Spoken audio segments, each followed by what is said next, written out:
여러분, 어떤 사람이 어떤 죄에 빠진 일이 드러나면 성령의 인도하심을 따라 사는 사람인 여러분은 온유한 마음으로 그런 사람을 바로잡아주고 자기 스스로를 살펴서 유혹에 빠지지 않도록 조심하십시오. 여러분은 서로 남의 짐을 져주십시오. 그렇게 하면 여러분이 그리스도의 법을 성취하실 것입니다. 어떤 사람이 아무것도 아니면서 무엇이 된 것처럼 생각하면 그는 자기를 속이는 것입니다. 각 사람은 자기 일을 살펴보십시오. 그러면 자기에게는 자랑거리가 있더라도 남에게까지 자랑할 것은 없을 것입니다. 사람은 각각 자기 몫의 짐을 져야 합니다. 말씀을 배우는 사람은 가르치는 사람과 모든 좋은 것을 함께 나누어야 합니다. 자기를 속이지 마십시오. 하나님은 조롱을 받으실 분이 아니십니다. 사람은 무엇을 심든지 심은 대로 거둘 것입니다. 자기 육체에다 심는 사람은 육체에서 썩을 것을 거두고 성령에다 심는 사람은 성령에서 영생을 거둘 것입니다. 선한 일을 하다가 낙심하지 맙시다. 지쳐서 넘어지지 아니하면 때가 이를 때 거두게 될 것입니다. 그러므로 기회가 있는 동안에 모든 사람에게 선한 일을 합시다. 특히 믿음의 식구들에게는 더욱 그렇게 합시다. 아멘. 우리 기도하겠습니다. 하나님, 저희들이 하나님의 은혜 속에 한 주를 살면서 우리가 왜 사나, 또 어떤 목표를 가지고 살아야 하나, 내가 스스로 생각해 내었다기보다는 사실은 알고 보면 세상으로부터 주입된 여러 가지 생각들과 목표들을 쫓다가 원하는 대로 잘 안 되고 또 지칠 때도 있고 또 낙심할 때도 있었습니다. 하지만 인생의 의미가 꼭 거기에 있을까? 이게 내 삶의 진정한 의미일까? 그런 생각을 해보고 또 하나님의 말씀이 우리에게 부여하시는 참된 의미는 무엇일까? 이 하나님의 말씀이 정말로 옳은 것일까? 이 시간 우리가 제대로 생각하고 제대로 성찰해보고 또 제대로 방향성을 잡기를 원합니다. 갈라디아서가 지금까지는 믿음에 관한 정말 진리를 우리에게 먹였다면 이제는 그 진리를 통해서 우리가 어떻게 살아야 할지를 사도 바울이 이야기하고 있습니다. 오늘 말씀 속에서 저희들이 지혜를 얻고 또 그 속에서 우리 삶에 변해야 될 부분들을 생각해보고 신앙생활이 역동성과 또 우리가 순종하기 위해서 구하는 은혜와 능력이 우리에게 있기를 원합니다. 하나님께서는 움직이는 자에게 힘을 주십니다. 필요 없이 힘도 필요 없는데 또는 세상의 것만을 추구하는데 힘을 주시지는 않습니다. 그러나 정말 진정한 의미를 찾아 헤매는 그런 영혼에게 진리의 등불을 보여주시고 또 힘을 주시는 분이라고 믿습니다. 하나님 이 시간 저희들에게 그런 은혜를 허락하여 주시옵소서. 예수님 이름으로 기도합나이다. 아멘. 사도 바울이 그 신약에 쓴 서신이 13권이죠. 성경의 다니엘 저자가 쓴 책으로는 가장 권수가 많은데, 근데 이 사도 바울의 서신을 보면은 단순하게 두 가지 구조로 되어 있죠. 첫 번째 전반부는 진리의 가르침, 한마디로 말하면 구원은 은혜로, 또 후반부는 이렇게 살아라. 그러니까 구원의 조건으로서가 아니라 구원 받았으면 이렇게 살아라. 이렇게 안 살면 구원이 헛거야. 구원의 증거가 안 돼. 이렇게 말하는데 그 이렇게 살아라라는 그 행함의 핵심이 뭐냐면 한 단어로 사랑이다. 사랑. 그러니까 사랑이 하나님께서 가장 우리가 추구하기를 원하시는 우선 가치가 사랑이다. 근데 오늘 본문은 되게 실제적이고 되게 이렇게 구체적으로, 그럼 사랑 어떻게 하는 거야? 사랑은 짐을 져주는 거예요. 짐을 져주는 거다. 사랑은 그러니까 짐을 져주는 거다. 서로 간에 짐을 져주는 거다. 상대방의 짐을 져주는 거다. 그러니까 우리가 속한 가족이나 교회 공동체 특별히 속에서 짐을 져주는 게 사랑이다. 근데 짐을 져주는 게 뭐냐면은 짐에는 여러 가지가 있어요. 예를 들어서 경제적인 어려움을 겪는 사람에게 도움을 주면서 짐을 나눠줄 수도 있고, 또 마음이 힘든 사람에게 위로의 말을 하고 함께 아파하면서 짐을 져줄 수도 있고, 그리고 또 죄의 짐을 져줄 수도 있다. 좀 더 자세히 설명하겠습니다. 이게 무슨 뜻인지를. 죄를 뿜어낼 때 그러니까 A라는 사람이 죄를 뿜어내잖아요. 그러니까 옆에 있는 B가 마음이 무거워지죠, 그죠?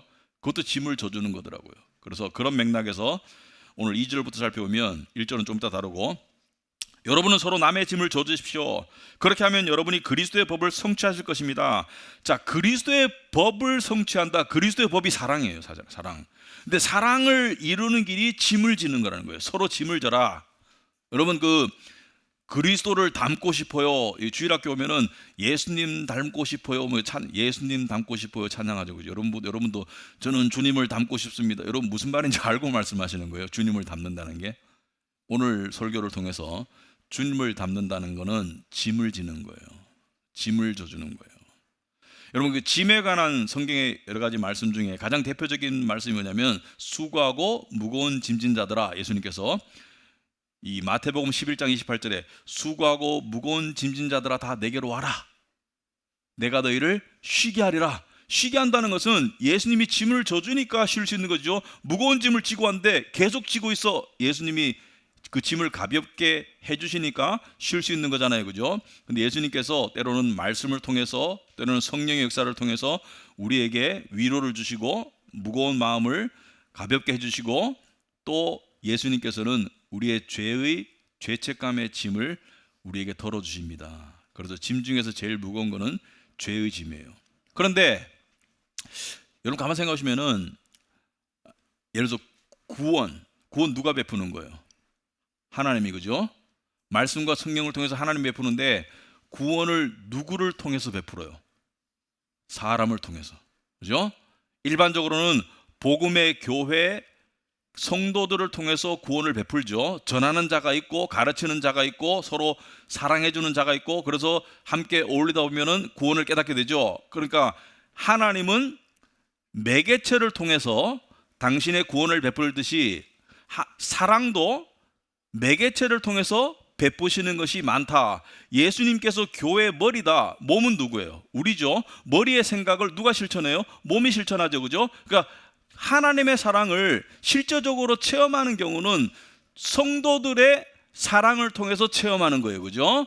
하나님의 사랑을 받은 사람이 그 사랑을 나누어 주면서 쏟아주면서 체험하게 되는 것이 사랑이듯이, 짐지는 것도 똑같아요. 짐지는 것도 예수님께서 수고하고 무거운 짐진 자들아 다 내게로 와라. 여기서 말하는 내게로는 예수님께 다이렉트리 예수님 한 분만을 말하는 게 아니라 예수님의 몸된 교회, 예수님을 믿는 사람들에게로 와서 그들을 통해서 그 짐을 가볍게 해준다. 그러므로 하나님께서는, 예수님께서는 여러분과 저를 통해서 그 짐을 가볍게 해주는 그런 은혜를 베푸신다. 맞습니까? 안 맞습니까? 맞죠, 그죠? 예, 궁극적으로는 구원도 사랑도 예수님께서 베푸시지만 누구를 통해서? 몸된 교회를 통해서, 예수님의 제자들을 통해서. 그러니까 짐지는 것도 마찬가지예요. 짐지는 것도.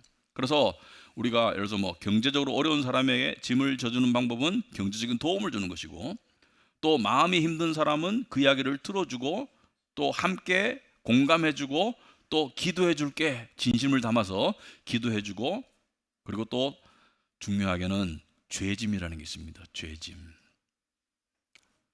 죄짐이 상당히 어려워요.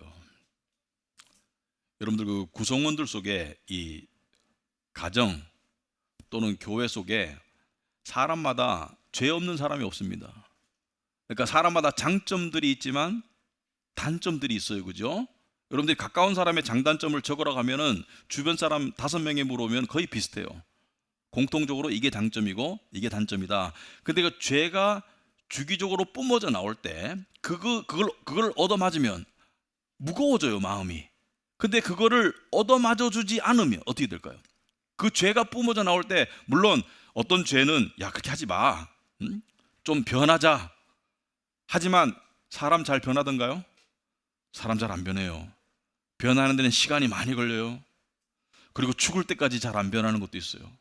죽을 때까지 적당히는 변하는데, 여러분 죽기 전에 우리는 완전히 성화가 돼서 죽을까? 아니죠. 죽기 전에도 죄인으로 죽어요. 그만큼 변화가 더디다. 그런데 죄가 주기적으로 뿜어져 나올 때 그 죄를 주변 사람들이 안 받아주고 차단하면 어떻게 되나요? 그러면은 갈라서는 것이죠. 그렇지 않나요? 그죠? 난 더 이상 이거 못 견디겠어. 그러면 어떻게 돼요? 갈라서는 것이죠. 깨어지는 것이죠. 그래서 이 교회도 이런 사람들이 있어요. 요즘 가난안 성도라 그러는데 저는 가난안 교인이라고 부르십니다. 가난안 교인. 성도라고 하기는 좀 곤란하다. 물론 성도가 어떤 각별한 경우가 있을 수 있겠죠. 근데 가난안 교인이나 또는 이순신 장군형 교인이 있어요. 뭐냐면은 내가 교회 왔다 간 것을 아무도 알게 하지 마라. 교회는 왔다 갔어. 근데 이런 사람들은 작은 교회는 안 와요. 왜냐하면 작은 교회는 가면은 눈에 다 띄어. 목사님도 딱 보면 저 딱 보면 알아요. 오늘 처음 온 사람이 저기 앉아 있네. 아는데 큰 교회 가면은 또 그것도 작은 부속실이 있더라고. 이렇게 모니터로 예배드리는.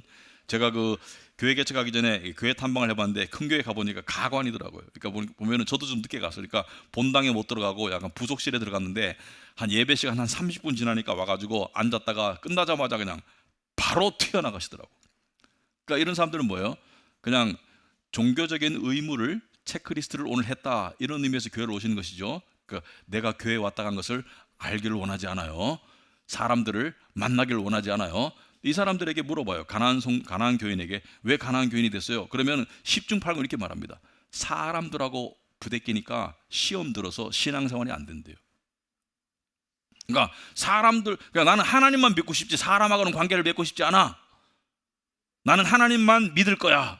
이렇게 말하거든요. 특별히 목사님에 대해서 알면 알수록 실망돼서 신앙생활에 실족한다. 저는 여러분과 잘 알고 싶어요. 저한테 해당시키지 마시고. 그래서 교회에 깊숙이 안 알고 싶어. 그래가지고 가나안 교인이 되었다. 여러분, 그게 하나님의 뜻일까?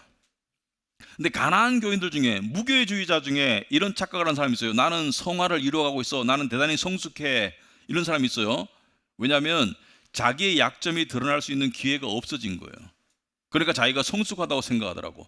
마치 스님 중에 이렇게 속세를 떠나 있으니까 108번뇌를 탈피한 것처럼 어떤 경지에 이르는 것처럼 착각하시는 스님이 있고, 왜냐면 절은 다 산에 있잖아. 거기서 좀 더 고승이 되면 암자로 들어가요, 혼자. 근데 만나보면 괴팍해. 다 그런 건 아니지만 괴팍한데 정말 자기는 스스로 득도했다고 생각하더라고. 근데 그런 교인들이 홀로서기 하는 교인들이 있더라. 여러분, 이거는 하나님의 뜻과 교회와 정반대로 배치되는 것입니다. 왜냐하면 하나님은 교회를 통해서, 교회의 근본 목적은 전도가 아니에요. 교회의 전도는 중요한 목적이지만 교회의 근본 목적은 성도의 변화와 성화입니다. 그래서 이 안에서 환자들이 환부를 드러내면서 그 속에서 고침받고 자라고 하는 게 교회의 목적이기 때문에 하나님은 몸된 교회에 하나의 지체로서 붙어서 신앙생활을 하기 원한다. 그래서 어거스틴의 말이 100번 옳아요. 100번 해도 옳아요. 교회를 어머니로 두지 않은 사람은 하나님을 아버지로 둘 수 없다. 그래서 교회에 의미 있게 소속되지 않으면서 신앙생활을 하는 것은, 그것은 자기 착각 속에 빠져 있고 그것은 진정한 신앙생활이 아니에요. 자, 그래서 이 3절에 보시면은 어떤 사람이 아무것도 아니면서 무엇이 된 것처럼 생각하면 그는 자기를 속이는 것입니다. 여기에 해당합니다. 네. 아무것도 아니면서 무엇이 된 것처럼 나는 성화를 이루었다고 착각하는 것이죠. 나는 나 혼자 고립되게 살면서 나는 이게 좋아, 나는 이게 평안해, 나는 사람과의 관계가 싫어, 이렇게 하면서 살아가면서 나는 그래도 신앙생활에 연륜이 쌓이고 있다고 생각하는 것은 자기를 속이는 것이에요. 그래서 하나님의 뜻은 뭐예요? 의미 있게 관계를 맺고 그 속에서 짐을 지고 살아라. 그래서 4절에 각 사람은 자기 일을 살펴보십시오. 그러면 자기에게는 자랑거리가 있더라도 남에게까지 자랑할 것은 없을 것입니다. 자기 일을 살펴보라는 게, 여기서 말하는 자기 일은 뭐예요? 짐을 져주는 일을 말해요. 문맥 속에서. 그래서 내가 짐을 살고 있어요. 그러면은 짐을 져주고 살고 있으면은 여러 가지가 일어나는데, 첫째는 성화가 일어납니다. 여러분, 예수님을 닮아가게 돼요. 여러분, 예수님이 이 땅에 오셔서 십자가를 짐으로 설명하면 죄짐을 지으셨다고 그러죠. 죄짐을, 그 엄청난 무거운 죄짐을 짓고 십자가에서 6시간 동안 고통받으셨어요. 6시간 동안. 아침 9시에 달리셔서 오후 3시에 돌아가셨거든요. 그러니까 이 짐이 얼마나 무겁겠어요. 그죠? 그 고통이 얼마나 심하고 그 부당함, 그 억울함, 그 수치감 말로 표현할 수가 없죠. 그러니까 예수님께서 그렇게 짐을 지셨는데 내가 짐을 지는 삶을 살다 보면 하나님과 연결됩니다. 그러므로 예수님을 닮아가게 되고, 그리고 그 속에서 내가 하나님이 주신 자리에서 나의 삶을 살아가고 있구나, 그런 뿌듯함이 생겨요. 그러니까 여기서 말하는 자랑은 스스로 느끼는 뿌듯함입니다. 근데 남에게 자랑할 건 아니죠. 왜냐하면 그거는 뭐 남에게 자랑할 수 있는 그런 건 아니죠. 남과 비교해 자랑할 건 아니에요. 나 스스로 느끼는 내가 하나님이 주시는 자리에서 내가 살아가고 있고 하나님이 주시는 열매를 내가 맺어가고 있구나. 그래서 그 속에서 주님과 동병상련이 되죠. 주님의 고통과 주님의 억울함과 주님의 수치를 이해하고 본받고 함께하고, 또 때로는 억울하죠, 그죠? 여러분, 죄짐을 진다는 게 경제적으로 어려운 사람을 도와주는 것보다 100배 어렵습니다. 남의 죄짐을 져준다는 거. 왜냐하면 이건 내 잘못이 아닌데 왜 내가 짐을 져줘야 돼? 이건 저 사람의 죄성인데, 반대로 이건 나의 죄성인데 저 사람이 왜 짐을 져야 돼? 그리고 또 억울해요. 그리고 또 웃긴 게, 죄짐을 져줘도 상대는 고마워하지도 않아. 그죠? 그 사람은 내 죄의 짐을 상대가 지고 그 희생을 하고 있다는 자체를 잘 몰라요. 그리고 그걸 인정하지도 않고 고마워하지도 않고 이해조차 못하는데 나 혼자 끙끙 앓고 지고 있다는 게 이게 무슨 의미가 있어? 이렇게 악소리가 날 때 우리가 어떻게 해야 돼요? 예수님은 어떠셨을까? 예수님은 어떠셨을까? 제 아내가 옛날에 그 장점이 99개인데 단점이 하나 있어요. 잔소리. 잔소리 하면 약간 이렇게 딱 내가 올가미에 탁 쌓이는 느낌? 그러니까 타다다닥 전곡을 찔러서 타다다닥 잔소리가 들어오면 올가미에 딱 그냥 엄청 무거운 돌로 나를 누르는 느낌. 그래서 근데 이제 그 중간에 제가 깨달았죠. 물론 저도 그런 죄성을 뿜을 때가 있겠죠. 그런데 그걸 통해서 제가 내가 이걸 통해서 정말 주님을 더 이해하게 되는구나, 이걸 깨달았는데, 중간에 어떤 변화가 있었냐면, 중간에 인생에 들어 이 짐을 내가 지면서 내가 그래도 성화를 이루어가는구나, 약간 의미를 찾기 시작했어요. 그죠? 이게 어려웠어요. 시간이 오래 걸렸어요. 이 잔소리를 통해서 내가 주님을 닮아가게 되는구나. 그런데 나중에 어떻게 되냐면 이제 잔소리를 잘 안 하더라고. 그래서 내가 그랬어요. 여보, 잔소리할 타이밍인데 왜 안 해? 자기의 잔소리가 그리워. 제가 이렇게 말을 농담으로 했거든요. 왜냐하면 있잖아요. 아무리 힘든 일도 의미를 발견하면 덜 힘들어요. 그리고 내가 의미를 발견하는 경지까지 가면 그게 사라지더라고요. 거의 대부분. 그래서 우리가 물론 저의 죄에 대한 짐도 제 가족이 질 때가 있겠죠, 그죠? 그런데 죄짐을 지지 않잖아요, 서로. 그러면 관계가 단절돼요. 서로 담을 쌓아요. 대화를 안 해요. 심지어는 안 봐요. 그죠? 교회도 마찬가지예요. 교회 안에 여러분 죄를 뿜어내죠, 우리가 계속. 근데 뿜어내는데 우리가 그것을 감당해 주지 않으면 어떻게 될까요? 그러면 관계가 단절되고, 그러면은 그냥 종교 모드로 돌아가는 거예요. 예배 드리고 그냥 이렇게, 교회 오면 목소리 달라진 사람 많아요. 목사님, 장로님 안녕하세요, 이렇게. 그러고 이제 그냥 이게 약간 이렇게 종교 연기하다가 가는 거, 밥 먹고 요즘 잘 지내시죠? 뭐 교회 오면 목소리, 그러면 안 되는 것이죠. 교회 올수록 우리는 더 우리 스스로가 되어야 한다. 자, 그래서 5절에 사람은 각각 자기 몫의 짐을 져야 합니다. 자기 몫의 짐을 지래요, 하나님이. 근데 이 짐은 내가 선택하는 게 아니라 하나님께서 주신 그 공동체 속에서 나에게 주어지는 짐이 있는데, 예를 들어서 이 가정이나 교회 공동체 가장 중요하죠. 보면은 어떤 짐이 있을까요? 예를 들어서 경제적인 짐이 있습니다. 그죠? 모든 공동체는 경제적인 짐이 있죠. 그래서 뭐 아버지 엄마의 어깨가 무겁다 이런 말 하죠, 그죠? 어깨가 무겁겠습니다. 자식이 줄줄이 나와가지고 어깨가 무겁겠습니다. 뭐 이렇게 짐이 있죠. 그 다음에 뭐가 있어요? 정신적, 정서적 짐이 있죠, 그죠? 마음의 짐들이 있습니다. 그리고 또 뭐가 있어요? 죄짐이 있죠, 그죠? 이게 세 가지로 구성되어 있어요. 물질적인 짐, 그 다음에 정신적인 짐, 영적인 죄의 짐, 세 가지를 각각 자기 몫의 짐을 지래요. 그러니까 여러분들이 예를 들어서 교회에서 헌금을 한다. 이게 짐을 지고 있는 거예요. 각각 자기 몫에. 우리 교회가 운영되기 위한 짐을 지고 있는 거예요. 이 안에서 마음을 쓴다. 정신적인 짐을 지고 있는 거예요. 죄를 내가 참아준다. 죄의 짐을 지고 있는 거예요. 그러니까 각각 자기 몫의 짐을 지는데 그 속에서 의미를 찾으라는 거예요. 근데 이것을 외면하고 이것을 거부하고 이것을 거리를 두면 주님의 뜻에 합당한 삶이 안 되는 것이고, 그러한 삶은 나중에 하겠지만 필경 무의미의 삶으로 전락하게 되어 있습니다. 인생에는 의미가 중요해요. 좀 더 얘기할게요. 자, 그런데 사도 바울은 오늘 본문에서 몇 가지 예를 듭니다. 한 두 가지 예를 드는데, 자, 이것이 전부는 아니에요. 전부는 아니에요. 저한테 좋은 소리지만 전부는 아니에요. 그러니까 하나 예를 든 거예요.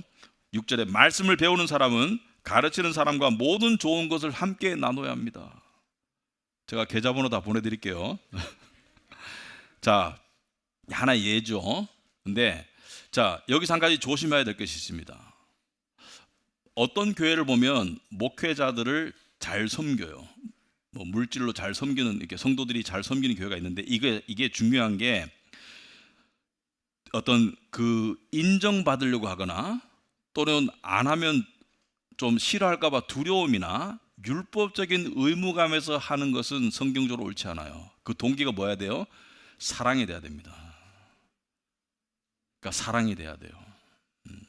그래서 율법적인 의무감에서 하는 것이 아니라, 어떤 교회는 목사님에게 갖다 바치는 분위기가 있어요. 그죠?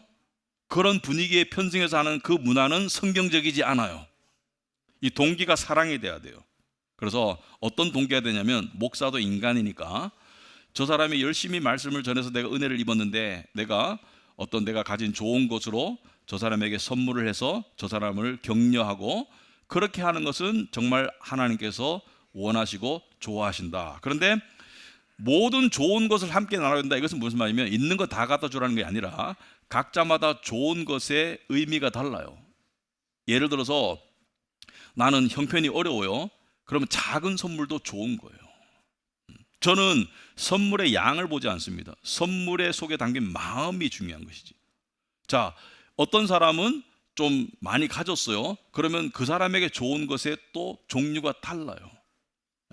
그런 걸 얘기하는 거예요. 그래서 과부의 두 렙돈이 금액으로는 얼마 안 되지만 예수님께서는 그걸 되게 칭찬하셨거든요. 왜냐하면 그 사람의 형편과 처지에 따라서 달라요.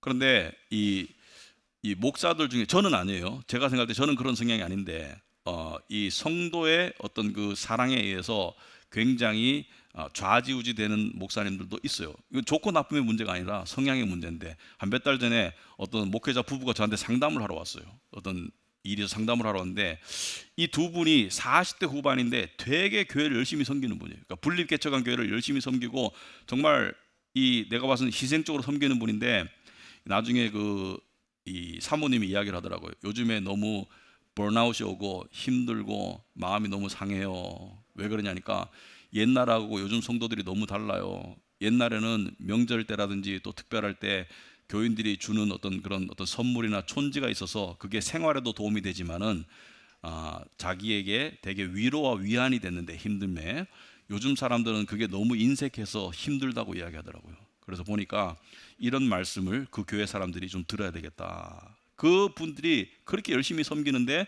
성도들이 신경을 그만큼 안 써주는 거예요. 그러니까 목사님이 힘들어하더라. 인간적인 섭섭함을 느끼더라. 그 다음에 7절에 자기를 속이지 마십시오. 하나님은 조롱을 받으실 분이 아니십니다. 자기를 속이지 마십시오. 하나님은 조롱을 받으실 분이 아니십니다. 사람은 무엇을 심든지 심은 대로 거둘 것입니다. 자기 육체에다 심는 사람은 육체에서 썩을 것을 거두고, 이게 무슨 뜻이냐면은 자기를 속이지 말라는 것은 두 가지 의미입니다. 첫째는 인색함으로 섬기는 것. 그러니까 공동체를 물질로 또는 마음으로 또 죄짐을 지는데 그냥 제스처만 하는 것. 예를 들어서 내가 가진 것은 많은데 좋은 것이 아니라 그냥 남는 것으로 섬기는 것, 이런 것을 하나님께서는 하나님을 조롱하지 마라. 조롱을 받으실 분이 아니다. 그런 건 안 받는다, 하나님께서. 그런 뜻이고, 육체에다 심는 사람이라는 것은 무슨 뜻이냐면 이기적으로 사는 사람. 그러니까 내 거 다, 내 원하는 거 다 채우고 그냥 남으면 섬기고 아니면 말고, 이런 게 육체로 섬기는 거예요. 그러니까 이기적인 것이죠. 이기적인 것은 두 가지 의미입니다. 첫째는 자기 이기심도 있지만은 교회라는 공동체가 가족이라는 것을 모르는 거예요. 신앙이 그만큼 없는 거예요. 이 공동체가 얼마나 중요한지를 인식을 못하고 있는 거예요. 그래서 성령에다 심는 사람은 성령에서 영생을 거둘 것입니다. 성령에다 심는다는 것은 말씀에 따라서, 성령의 가르침에 따라서 자기의 것으로 섬기는 사람은 영생을 거둔다는 것은 수학을 말하는데, 여기서 말하는 영생은 천국 가는 걸 말하는 게 아니라 영생을 맛본다, 구체적으로 말하면 하나님과 동행하는 삶을 살게 된다. 여러분, 하나님과 가까워지려면 하나님의 손발이 돼야 돼요. 필요한 곳에 주님의 손발이 돼야지 하나님과 동행하는 삶을 살게 되거든요. 그러니까 이게 사실 이 보람과 이 의미를 알게 되잖아요. 그러면 섬김이 결국 이렇게 말하게 됩니다. 제가 드렸지만 저를 위한 섬김이었습니다. 제가 은혜 받았습니다. 제가 복 받았습니다. 이런 고백이 나오더라고요. 이런 고백이. 자, 진정한 섬김은 물질을 드리고 마음을 쏟고 죄짐을 짓는데, 이 하다가 낙심할 때가 있습니다. 그래서 9절에 선한 일을 하다가 낙심하지 맙시다. 지쳐서 넘어지지 아니하면 때가 이룰 때에 거두게 될 것입니다. 자, 낙심을 왜 해요? 낙심을 왜냐면 여러분, 어떤 사람은 도와줘도 고마운 줄 몰라요. 낙심하게 되는 것이죠. 제가 아는 어떤 성도님 한 분은 이제 선교사님을 도왔어요. 근데 이 선교사님이 베트남에서 선교를 하는 분인데, 나중에 보니까 이 베트남에 보낸 선교금으로 부동산 투기를 했어요. 베트남에서. 그래가지고 이걸 알고 난 다음에 이 사람이 낙심해가지고, 거기까지는 좋은데 낙심할 수 있어요. 앞으로 선교사는 죽어도 안 도울 거야, 이건 아니죠. 그래서 교회 헌금했더니 말이야, 목사님이 다 썼어, 앞으로 죽어도 헌금 안 할 거야, 이건 아니죠. 분별력 있게 해야 되지만, 그런 것 때문에, 사람의 죄 때문에 낙심해서 내가 해야 할 선한 일을 멈춘다, 그것은 아니죠. 때가 이르면 열매를 거둘 것이다, 그렇게 말씀하는 거예요. 그래서 선한 일에, 여러분, 선한 일도요 악과 만날 때가 있습니다. 좋은 의미로 선교금 줬는데 엉뚱한 데 쓰여질 때도 있고, 제가 아는 분들도 꽤 있어요. 태국 이런 데 가가지고 맨날 골프나 치러 다니고, 애들 교육이나 시키고, 그냥 본교에서 오면은 그냥 조작해가지고 이렇게 막 교인들 이렇게 사서 모아가지고 이렇게 보여주기식 하고, 이런 있으나 그런 거를 잘 분별해서 피해야 되지. 그런 분들 때문에 정말 선교지에서 희생적으로 하시는 분들 안 도와준다, 그건 말이 안 되는 거예요. 그래서 그런 거는 우리가 분별력이 필요하다. 그 다음에 10절에 그러므로 기회가 있는 동안에 모든 사람에게 선한 일을 합시다. 특히 믿음의 식구들에게 더욱 그렇게 합시다. 모든 사람에게 선한 일을 하되, 특히 누구에게요? 믿음의 식구들에게. 그래서 우리 교회도 항상 원칙이 있습니다. 외부 구제도 해요. 동대문 쪽방촌, 말라위 우물 하지만은 우리 교회에서 우선적으로 구제할 대상은 내부 식구들입니다. 그래서 우리 교인들 중에 직장에 실직해가지고 경제가 어려워서 정말 삶이 안 될 정도로 갈 사람은 없어요. 병이 들었는데 정말 병원비 교회에서 필요한 것을 모금해서 도와드리고 하는 이유가 뭐예요? 왜냐하면 이게 하나님의 뜻이기 때문에. 그래서 우리는 교회 식구들을 육적인 식구 이상으로 보살피며 살면서 나아가야 된다. 이게 의미 있는 삶이다. 여러분, 의미 있는 삶의 정의가 뭔지 한번 생각해 봅시다. 여러분, 의미 있는 삶을 지금 살고 있어요? 여러분 세상에서 의미 있는 삶이 뭐예요? 세상 사람들이 말하는 의미가 진정한 의미일까? 이거 한 번씩 생각해 봐야 돼요. 왜냐하면은 제가 지금 보면은요, 이 인류 역사의 흐름을 쭉 보면, 인류 역사에 커다란 변화를 이루었던 계기들이, 첫째는 사상의 변화였습니다. 사상의 변화, 정신세계의 사상의 변화, 사회제도의 변화, 봉건사회에서 민주사회로. 근데 또 하나는 물질 문명의 발달이에요. 근데 이 세계가 섞여서 움직이면서 인류 역사를 만들어 가는데 가장 최우선 위에는 사상의 변화였습니다. 사상의 변화가 인류의 역사의 큰 변화의 축이었는데 지금은 사상의 변화도 관심이 없고 사회 제도의 변화도 별로 관심이 없고 지금은 AI, 무슨 로봇, 물질 문명에 의한 세상의 변화만을 모두가 이야기하고 있는 지금 우리 정신세계가 피폐해지고 있기 때문에 이 속에서 진정한 존재의 의미와 삶의 의미를 사람들이 다 잃어가고 있어요. 여러분, 여기에 휩쓸려 가면 안 돼요. 정신 차려야 됩니다. 그래서 책도 보고 생각도 하면서 정신세계를 갖고 나가야 되는데, 여러분, 이 역사 속에서 많은 사람들이 삶의 의미를 생각하고 추구했죠. 저도 마찬가지고 여러분도 마찬가지고 진정한 내가 왜 살지? 내 인생의 의미는 뭐지? 이거 생각 암암리에 하고 있는데 여러분들이 생각 안 하고 멍청하게 살면은 세상이 주입해요. 세상이 주입하는 건 뭐예요? 물질 문명이에요. 의미가 돈 얼마 버니, 돈 얼마 모았니, 장래 직업은 뭐니, 이것만 생각하고 있으면은 이 사람이 동물화 되는 건데, 러시아의 그 대문호 중에 하나가 톨스토이죠. 톨스토이가 여러 작품을 썼어요. 대표적인 작품이 뭐예요? 전쟁과 평화. 어? 전쟁과 평화를 정말 젊었을 때 썼어요. 톨스토이는 귀족 집안 출신이에요. 그래가지고 집에 하인들도 많았고 집안 자체가 귀족 집안이고 러시아의 귀족 집안이고, 근데 20대 대작을 썼기 때문에 정말 젊어서부터 유명해져가지고 이 러시아가 이 유럽과 영토 전쟁을 하고 있을 때 톨스토이가 장교로 지원해서 갔거든요. 그런데 짜르가 황제가 뭐라 하냐면 톨스토이 안 죽도록 다 지켜라.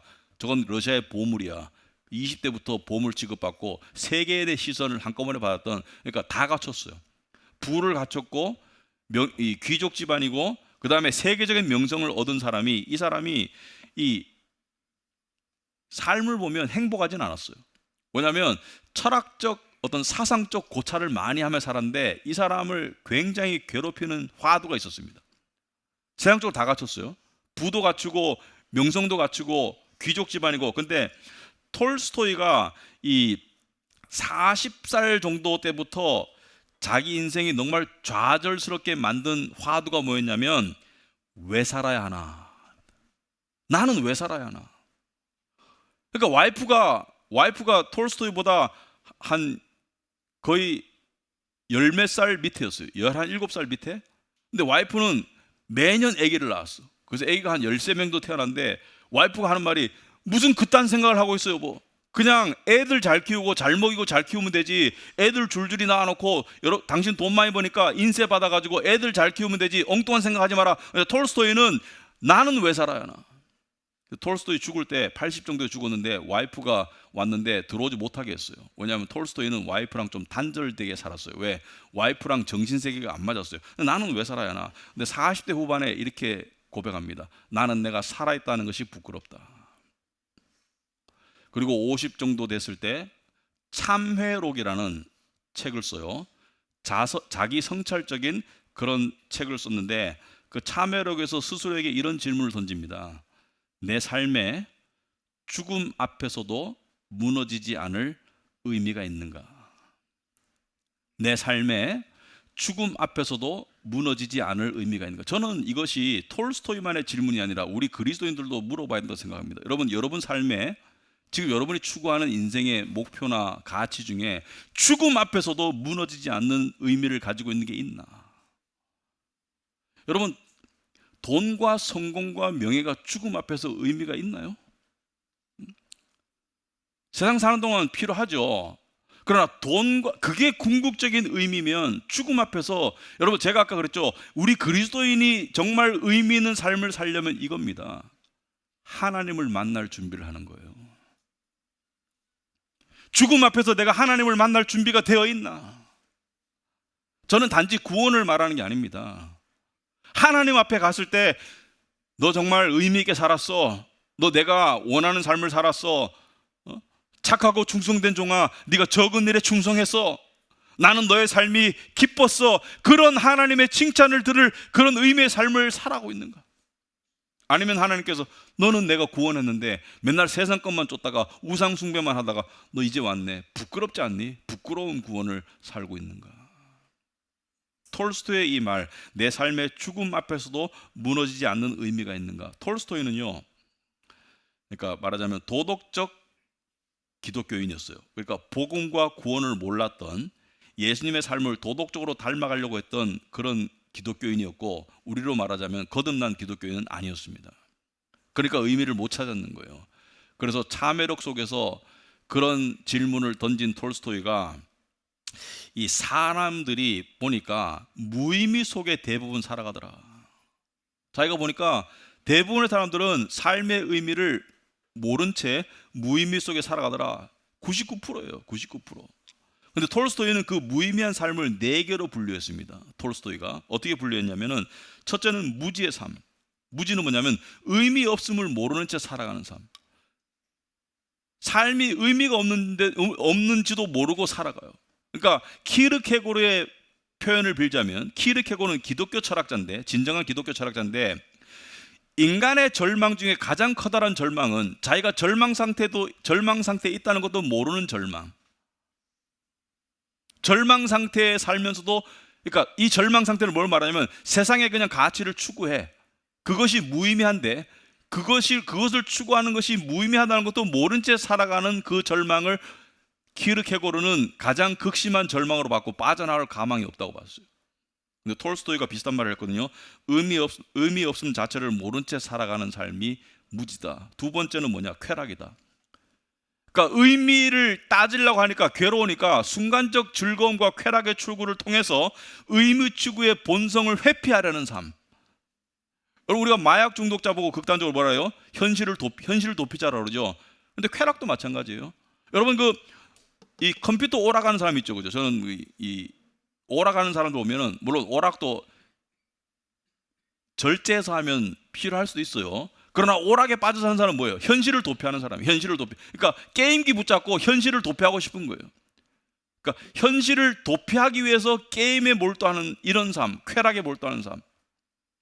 이것을 톨스토이는 무지 다음으로 꼽았다. 세 번째, 자살을 꼽았습니다. 특이하게 톨스토이는 철학적 어떤 사고와 어떤 인생을 쳐다보고 자살을 이렇게 표현했어요.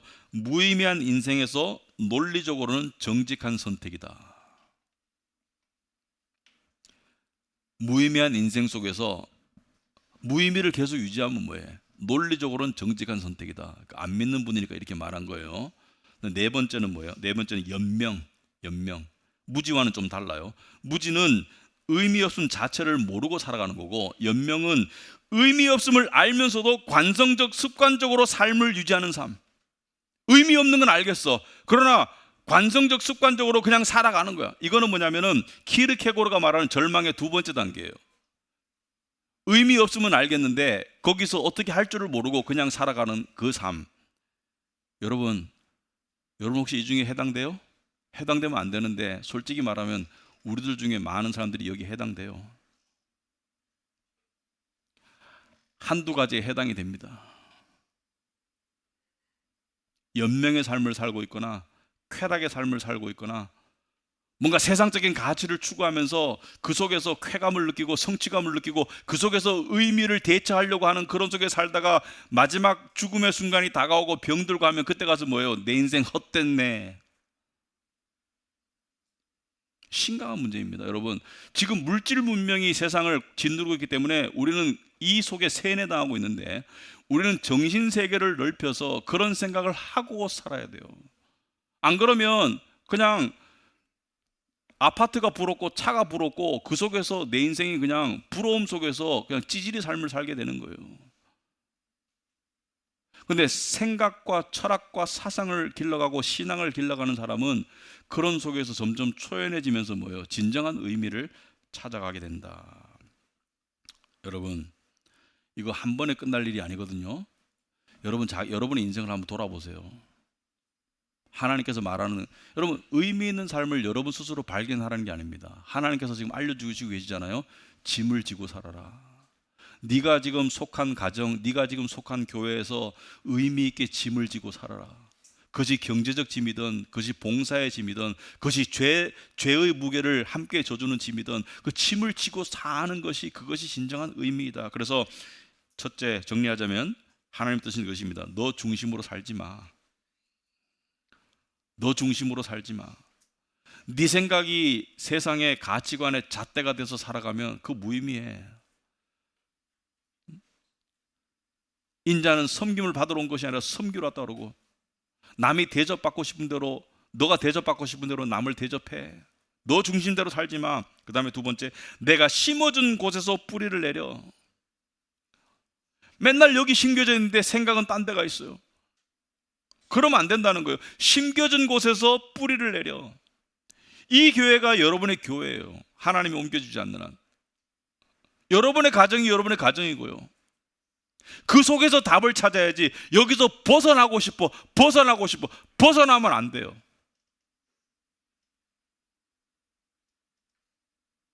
세 번째, 주변 사람의 필요에 마음을 쓰세요. 주변을 돌아보시면 의미가 발견돼요. 저 사람이 뭐가 필요한지, 내 가족이 지금 뭐가 필요한지, 저 사람을 어떻게 섬기면 저 사람이 좀 더 행복할 수 있는지. 어깨를 주물러 줄까? 단순하게는? 아니면 옆에가 손잡고 기도해 줄까? 맛있는 밥을 차려 줄까? 한번 만나서 대화를 나눠볼까? 그리고 서로의 죄의 짐을 지도록 하라. 여러분, 죄성의 패턴이 있죠. 사람마다. 죄성의 패턴이 없는 사람이 없죠. 그 죄성이 드러날 때 그것을 물론 고칠 수 있으면 제일 좋아요. 그런데 안 고쳐지는 게 많잖아요, 그죠? 만성적인 거.